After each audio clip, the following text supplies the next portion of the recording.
An old woman. Paul says, gee, I wonder if that thing just planted in my collar. Adam says, Adam says, very thought. Anyway, that's not really possible. After all, this is TV. Ben says, boys, I don't know what to say. Little Joe says, oh, shucks, Paul, we ain't particular. Paul says, that's right, Paul. A little blood tie don't make us no never mind. To Marlboro Man. And no hard feelings to you, Marlboro Man. Dad? Marlboro Man. Marlboro Man says, I ain't worried about none of that tenderfoot crap. Now back off, you Cartwrights. My boys ain't done eating and drinking yet. Ben says, that's the spirit. Business as usual. General hubbub party resumes. Adam says, hey, look, Star Trek's coming on TV. Star Trek's coming on TV. TV has been switched on by the pointed ears. Marlboro Man. Little Joe looks towards the TV. Looking towards the TV. And it's the original. And it's the original. The one I like. Back shouts to the kitchen door. Hey, Hot Scene. The good version of Star Trek is coming on. The hell with shrinks on board the Enterprise. Tonto sticks his head out the kitchen door. Said to Little Joe, hey, you chump. Tonto not big crap to my man Hot Scene. T-card rules. Tonto slams the kitchen door. Following the stunned silence of the insult record moves the Cartwright boys. Little Joe says, fellas, Tonto's siding with Hot Scene on this Star Trek thing. Marlboro Man says, oh man. Whoa, gents. I think we got a workable problem here. Little Joe thinks that the old Star Trek is best. Paul says, huh? The Little Joe. The Little Joe? I like the next generation best. Little Joe says, why, you big hunk of lard? Okay, I'll just wait till it cuts me off, and then I'll wait until tomorrow to keep going. So, I got to add this little bit here. After Little Joe says to Hoss, why, you big hunk of lard? Several of Marlboro Man's men began chanting, we like Next Generation too. That's hard to read. Began chanting, we like Next Generation too. A general shoving match ensues, escalating into Hoss and Little Joe stalking each other in the jaw. Music starts for a song. Ben and Marlboro Man sing a lament, celebrating cigarettes, the land unplowed. A good horse, and no girls allowed. After the duel, Tonto and Hot Scene enter from the kitchen, replacing the former duet with one of their own, announcing the imminent re-arrival of Granny with her double-barrel bang, now accompanied by a gang. The song ends and there's immediately a sharp knock at the front door, along with the sound of many scuffling feet. Granny from outside. Hussy, open up, you geeks. Paul says, fellowship.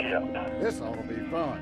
Well, okay, I'll carry on later. Each obviously wearing modern teen male hairstyles and fashions, streetwise and tough-looking. The cowboys all stare, dumbfounded. They all gradually acknowledge each other in silence, while the Star Trek episode plays on TV. Ben addresses the youth gang in a brief song. He welcomes them to the Ponderosa and to television, all you bright young thugs, and then tells them that they are about to join their older brothers in that time-honored American endeavor to decide through fisticuffs with a knuckle sandwich conflagration if it's Star Trek we've seen enough or Star Trek Next Generation. The song ends with a reverential silence while everyone stands about sniffling and choking back tears of pride. Suddenly, Granny brandishes her shotgun and admonishes all the guys present. Granny says, I've changed my mind, you clods. I came all the way here from LAX, and I intend to kick some butt on behalf of Captain Picard and that hunky brainiac Data. Hoss, amidst disgruntled mumbling from the men and boys. What do you mean, Granny? Mom? Granny, throwing aside her shotgun. I mean, it's high noon. Ben checking his watch. My clock must be wrong. I've got 9:30 p.m. Granny. No, you idiot. Haven't you ever seen that Gary Cooper Western? Now that was a real cowboy. What I mean is, let's rock and roll. The men all stand around uncertainly. not understanding Granny's lingo. Granny. You know, let's go downtown, tally ho, kick some butt. Hoss. Huh? Granny. You nitwit. I mean like bonsai, Little Joe. Oh, bonsai, we got you now. All. Bonsai, bonsai, bonsai. Granny to Ben. What do you say, Ben? Ben. Little Joe, take Hop Sing and ride to Honolulu. Tell the Admiral there that on December the 7th, the enemy is going to Granny to Ben. I mean, what do you say to me? Hop Sing, ignoring Granny. Hop Sing not to go to Honolulu. Little Joe, total drag on the road. Little Joe. For once I agree with Hop Sing, Pop. Why the heck do you want us to miss Star Trek and go to Honolulu? Ben.